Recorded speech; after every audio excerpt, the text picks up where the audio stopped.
de lo que dijo Boric ante un grupo de partidarios sin que nadie hiciera cuestión, del caso Hermosilla y sus conexiones con el piñerismo y eventualmente de filtraciones de la PDI al crimen organizado, del desaire de Boric al presidente de Israel. De todos estos escándalos hablaremos en este nuevo resumen semanal. Hace algunos días, Pedro Pablo Vergara, presidente del Colegio de Abogados, dijo que era sabido que gente, por razones de amistad, consigue cosas. No se refería, obviamente, a cualquier cosa, sino a beneficios en el contexto de un juicio o de una investigación. Y un penalista con el que hablé en la semana me comentaba algo parecido, todos lo hacen. Preocupante, porque el caso Hermosilla no solo le lleva filtraciones de la PDI, también hay audios del tenor que siguen. Armar una caja, necesitamos una caja porque hay que chipearle más hueones. Hay un hueón de la CMF al que le debemos plata también. Le debemos 10, 12 palos, no sé. Tenemos que tener control sobre esa puerta. Yo quiero apretarlo. Lo quiero exigir en la eficiencia de más. Quiero que, bueno, si me puede bloquear los computadores, si me puede quemar una oficina de impuestos. Impuestos internos, la CMF, chipear hueones. Y en esta columna quiero que se entiendan bien dos cosas. La primera, que lo que hizo Hermosilla no es algo que todos hagan. Y la segunda, que esas gestiones que no todos hacen, pero muchos sí, tienen impacto en la vida de todos y cada uno de los chilenos e incluso de ellos mismos. Hay varias cosas que son difíciles de entender y de dimensionar del caso Hermosilla y por eso voy a empezar por explicar de qué se trata. Y para hacerlo con total transparencia, empiezo por decir que conozco a Luis Hermosilla, que le tengo simpatía y que he estado en un par de oportunidades con él. Ustedes pueden, con ese antecedente a la vista, juzgar si mi punto de vista es objetivo o no. Luis Hermosilla es un penalista que hasta el año pasado compartía oficina con Andrés Chadwick y que ha sido abogado de políticos, empresarios y figuras públicas de nuestro país. Por ejemplo, de la familia de Jaime Guzmán, de Claudio Spiniak, de los legionarios, de Iván Zamorano, de Sokimich, de Cabal, de Tonka Tomisic, de Miguel Crispi, etc. Pero también ha estado vinculado a la política. Durante el primer gobierno de Sebastián Piñera, Hermosilla recibió pagos a través de la figura de los convenios. Y apenas el expresidente asumió su segundo mandato, el 11 de marzo del 2018, el Ministerio del Interior contrató a Hermosilla como asesor. De hecho, en el segundo gobierno de Piñera, Hermosilla representó a varios ministros que enfrentaron acusaciones judiciales. Cecilia Pérez, Baldo Procurica, Gloria Hutt y Mario Desbordes, y defendió a Chadwick personalmente en la acusación constitucional que terminó con su salida del gabinete. Agradecer a mi abogado Luis Hermosilla, amigo y compañero de toda una vida. Hasta acá no hay ningún problema. Defender a figuras públicas, representar a políticos, asesorar a un gobierno. No hay nada malo en esto, pero permite dimensionar que Hermosilla tenía mucho poder. Poder económico, asumo, porque los penalistas de este rango cobran caro, y poder político también. Pues bien, este señor es el que tenía línea directa, nada menos que con Sergio Muñoz, director general de la PDI, nombrado en junio del 2021, también por el expresidente Sebastián Piñera. Y esto es relevante. Un abogado penalista representa a clientes cuyas causas son objeto de investigaciones. Y justamente porque hay diligencias que hacer a raíz de esas investigaciones, la información que tiene la PDI puede ser muy relevante en un caso. Por ejemplo, pueden saber con antelación que alguien será citado a declarar o que harán allanamientos en la casa de un sospechoso, etc. Es información importante que a cualquier chileno involucrado en una causa penal le gustaría tener. Entonces, estamos hablando entonces del abogado de grandes empresarios, de personas del entorno de Sebastián Piñera y que recibía información del director de la PDI, nombrado a su vez por el propio expresidente. Acá tenemos el primer antecedente agravante del caso, que no permite ampararse en la excusa, la mala excusa de que todos lo hacen. No todos lo hacen, no todos cometen delitos, no todos pueden y no todos tienen contacto directo con la máxima autoridad de la PDI, que dispone, como es obvio, de más información que un funcionario de bajo rango. Todas y cada una de las contrapartes de los juicios en los cuales Hermosilla intervino fueron, por tanto, o pudieron haber sido perjudicadas. Estos no son favores que solo vayan en beneficio de una persona, son conductas que van en desmedro de otras. Y digo favores porque no consta aún que haya cohecho. Lo que hasta ahora sabemos es que en el celular de Hermosilla se encontraron conversaciones que transcritas llenan 700.000 páginas. 700.000 páginas. Conocemos solo algunas de las conversaciones, las que CIPER ha dado a conocer, y pienso que es importantísimo saber de qué naturaleza son para dimensionar qué tan irrelevantes fueron para el resultado de la investigación. Pero antes de eso, es relevante insistir y recalcar que el caso es esencialmente político, no solo por la conexión de Hermosilla con el piñerismo y por el hecho de que la persona que filtró la información había sido nombrada por Piñera. De hecho, el mismo día del nombramiento, Hermosilla le escribe a Muñoz para felicitarlo y le dice misión cumplida. ¿Significa esto que realmente Hermosilla haya sido decisivo en su nombramiento? No lo sabemos. Podría haber sido un bluff del abogado, pero antes de que se cumplieran 2 semanas del nombramiento, ya estaba entregando información sobre causas que eran de interés, tanto de Hermosilla como del gobierno. ¿Por qué digo esto? ¿Por qué enfatizo esto? Porque el Mercurio, por ejemplo, ha querido bajarle el perfil al escándalo de manera grotesca, diciendo que las filtraciones se refieren a casos de naturaleza patrimonial, o sea, a conflictos entre civiles, entre privados, pese a que la connotación más grave del caso es, en mi opinión, la política. De hecho, en los mismos audios, ellos lo señalan. Creo que aquí tení un muy parecido a Penta. Y si Sí. no lo chantamos, vamos a terminar como parecido a Sokimich con otros personajes. ¿En manos de quién estamos? ¿Quién nos puede cortar los cocos? ¿Quién puede ser el contador de los Penta? El Hugo Bravo. Una de las notas del Mercurio aseguró también que, según expertos, a los que no nombra, por supuesto, las filtraciones no habrían tenido impacto en las diligencias o en el resultado final de los juicios. Curiosa certeza, considerando que es poco todavía lo que se sabe al respecto. Pero volvamos a la naturaleza de las filtraciones que el PDI le hizo al abogado del piñerismo. En el caso Dominga, por ejemplo, que afectaba a la familia Piñera Moller, el director le contó a Hermosilla que iban a contactar a varias sociedades para que entregaran información contractual, contable y extracontable que diera cuenta de la supuesta compra del proyecto minero Dominga del año 2010. Y también las memorias, el organigrama, actas de directorio, listados de accionistas y controladores entre los años 2010-2021. Como también la posterior compra y venta de acciones. Luis Hermosilla le dice a Muñoz a propósito de esta información, es un tremendo problema. También le comenta que personal DIAC se trasladará hasta dependencias de la empresa minera activa UNOSPA, ubicada en la comuna de Las Condes, con la finalidad de solicitar la entrega voluntaria de la información bursátil, contractual y societaria de dicha empresa y su participación en el proyecto minero Dominga. En otro mensaje, le informa que al día siguiente el abogado Lizardo Godoy Araneda asistiría a la Brigada Anticorrupción de la PDI para entregar documentos de las empresas Bancorp, Inversiones Odisea y del FIP Mediterráneo, comillas, las cuales se encuentran ligadas a la familia Piñera Morel, indica. O sea, Muñoz en su mensaje. Obviamente, para saber qué tan relevante fue estar en conocimiento de estas diligencias, habría que tener más antecedentes, pero no parece un detalle. En el caso Enjoy, le advierte que citarán a José Francisco Moreno Guzmán para que se presentara en la Brigada Anticorrupción a prestar declaración en calidad de testigo en una fecha próxima, día que se coordine con él, para conocer cuál fue su intervención en la elaboración, tramitación y promulgación del Decreto Supremo 77. No sabemos si esta situación era previsible o no, pero la opción de preparar al testigo no parece algo accidental si el testigo no estaba entre los que evidentemente serían llamados a testificar. En el caso de Felipe Guevara, Muñoz envió a Hermosilla la fotografía de un esquema del caso de corrupción en Vitacura realizado por la Fiscalía para definir el eventual rol que tenía Felipe Guevara en ese esquema. Es difícil pensar que es irrelevante saber a ciencia cierta cuál es la hipótesis que tiene la Fiscalía, porque de esa hipótesis o esquema se desprenden diligencias.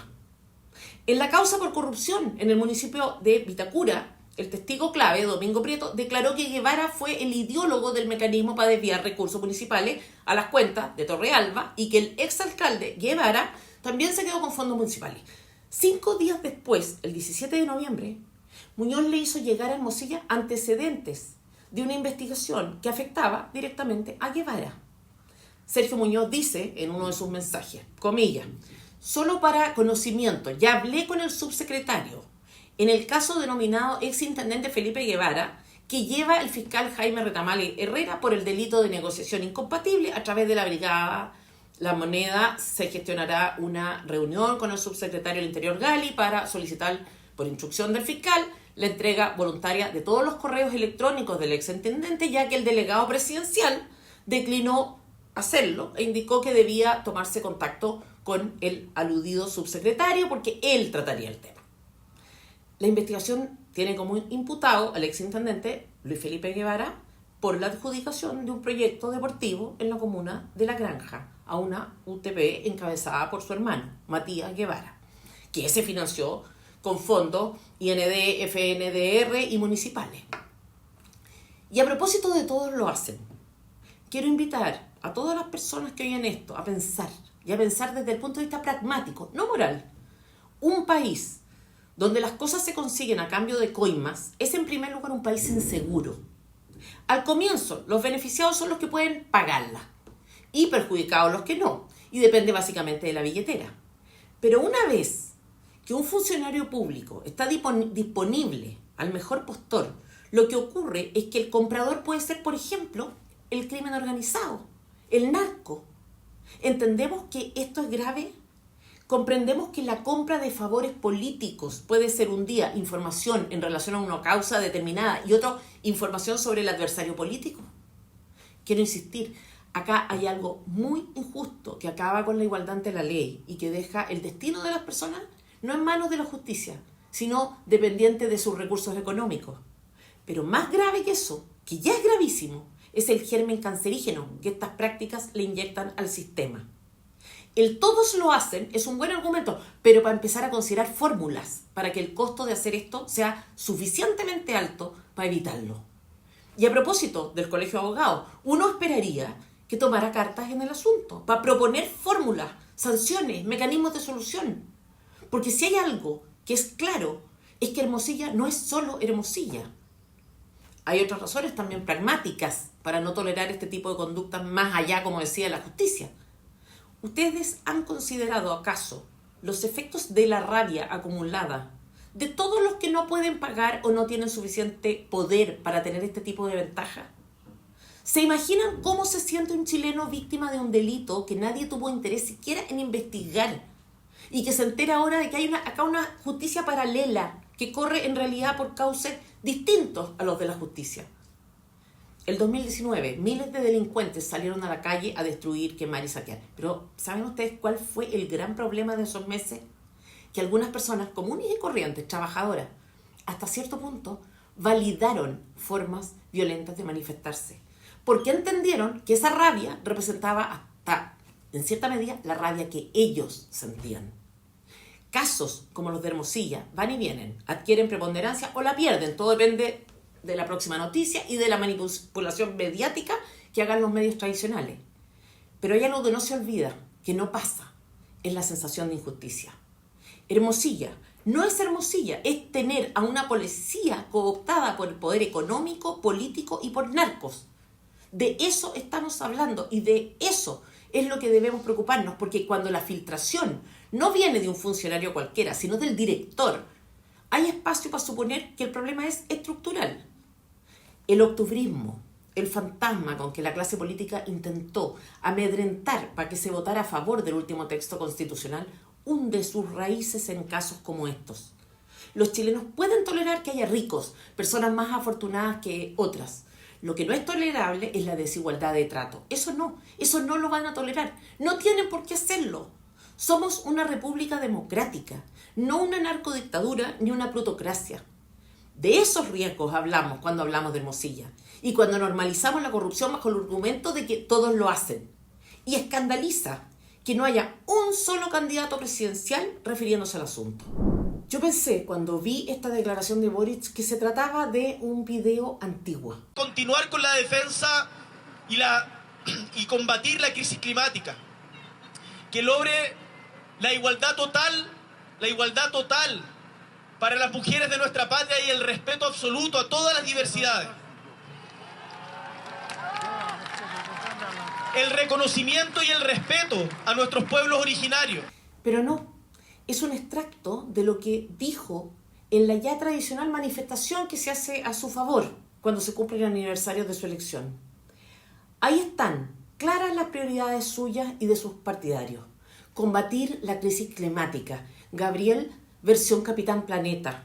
Respeto absoluto a todas las diversidades. Gabriel, inclusivo. Del reconocimiento y respeto a nuestros pueblos originarios. Gabriel, Trutuca. Y también de la igualdad total para todas las mujeres. Gabriel, feminista. Y quiero decirle al habitante de La Moneda que todos esos grupos a los que teóricamente tiene intenciones de proteger son antes que nada chilenos.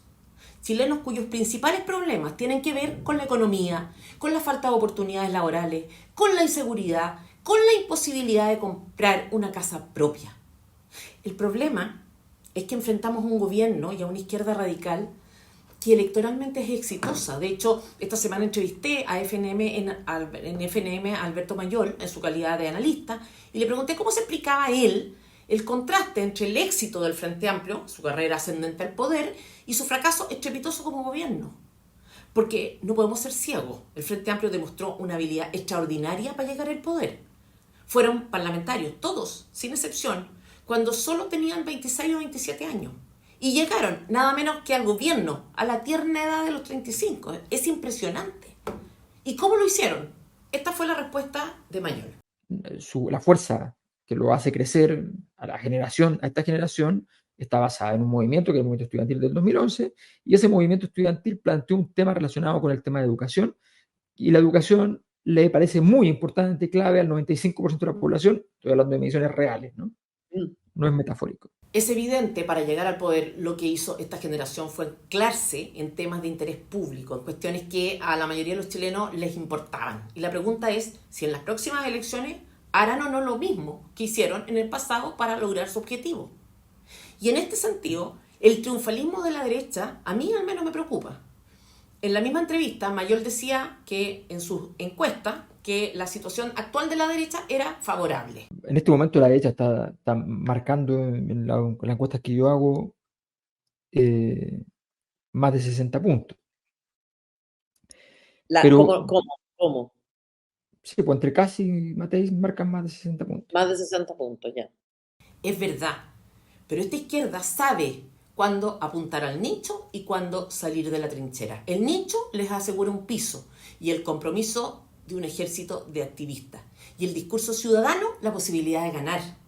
No es casualidad, por tanto, que de pronto hagan afirmaciones que si no supiéramos de quiénes vienen podríamos atribuírselo a la extrema derecha. Entienden que la economía es hoy una prioridad. Entienden que sin el respaldo de Carabineros no tienen opción de gobernar.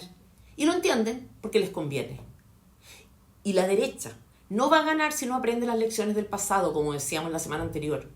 Primero, si no mantiene viva la historia de quiénes son los que nos gobiernan, con cifras y evidencia al respecto. Segundo, si se le olvida de quiénes son sus adversarios y de los que están dispuestos a hacer. Tercero, si no se prepara para el tipo de ataques que sufrirá. Cuarto, si no comprende que debe ir ella al ataque y arrinconar con propuestas propias y se limita en cambio a contener. Quinto, si no convoca e ilusiona. Y sexto, si no comprende que no puede validar a los técnicos como Marcel, que la izquierda radical usa a su favor, aunque los tenga proponiendo e implementando reformas que son nefastas, como la de pensiones o la tributaria.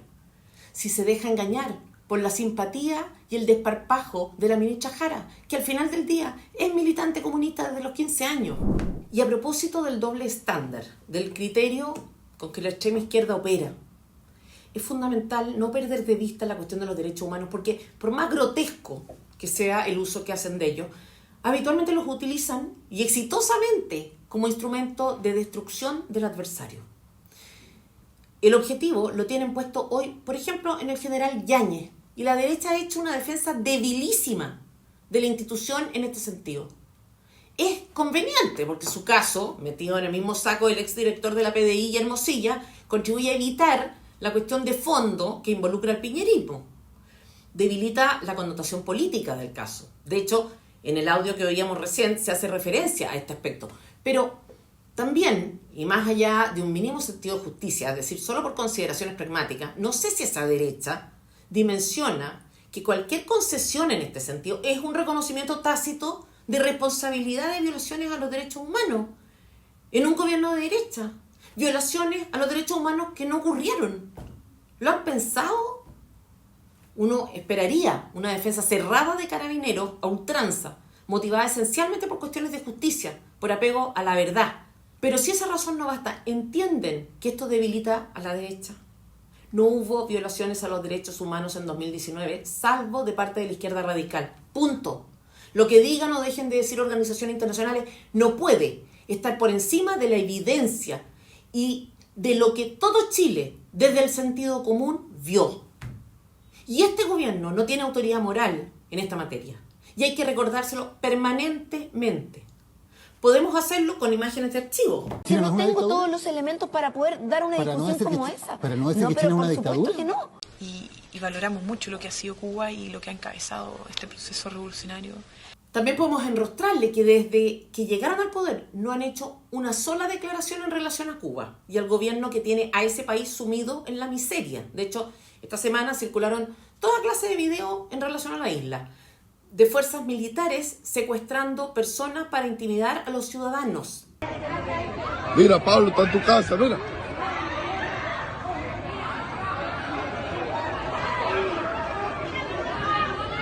De las condiciones en que viven las personas conforme al video reciente de una española que viajó por razones de turismo al lugar. El país está totalmente en ruinas. La farmacia de Cuba. Esta cola de aquí es para comprar productos de baño, pañales, cosas higiénicas y llevan aquí esperando más de 2 horas. El hecho es que el compromiso irrestricto del gobierno con los derechos humanos acá se vuelve bastante difuso. En la misma línea ha actuado en relación a Israel. El 7 de octubre, el grupo terrorista Hamas asesinó a 1.200 israelíes, secuestró a 240 y de ellos el 70% eran civiles. Pero no hubo un solo gesto del gobierno que no fuera ambiguo en relación a la masacre. Y no pretendo con esto manifestar una posición en relación al conflicto entre Israel y Palestina, porque no me compete ni tengo antecedentes suficientes. Pero en relación al ataque de un grupo terrorista, uno esperaría que el gobierno de Chile tuviera una posición clara. Pero no solo omitió declaraciones, el gobierno chileno no le responde el teléfono al embajador, no se hace cargo de las cartas que ha enviado el embajador para iniciar un diálogo y ya en el colmo de los colmos guarda silencio en relación a la solicitud del presidente de Israel, el presidente de Israel, que solicita una reunión con el presidente de Chile y el charlatán de Palacio no se digna responder. Por el contrario, Chile se prestó para firmar una declaración contra Israel en la UNESCO, haciendo causa común con países como Turquía, China, Corea del Norte, Venezuela, Rusia, Irán, Irak, Afganistán. Chile del lado de las más sangrientas dictaduras del mundo, así con su compromiso democrático. Quiero insistir, no estamos hablando del pueblo palestino, sino de Hamas, un grupo que lleva 20 años en el poder sin hacer elecciones, declarado grupo terrorista por la Unión Europea, que no ha liberado a los 134 judíos que tiene secuestrados, mujeres y niños incluidos, que secuestró y violó a 287 mujeres en Nigeria, que dice querer exterminar a Israel. Esto es más que un conflicto político, es antisemitismo, que anuncia la repetición de actos como el del 7 de octubre. Estamos hablando de hechos que van más allá de posiciones específicas en relación al conflicto histórico, tan indiscutiblemente reprochables que uno esperaría que los influencers de los derechos humanos que nos gobiernan estimaran oportuno condenar. Este es el gobierno que tenemos.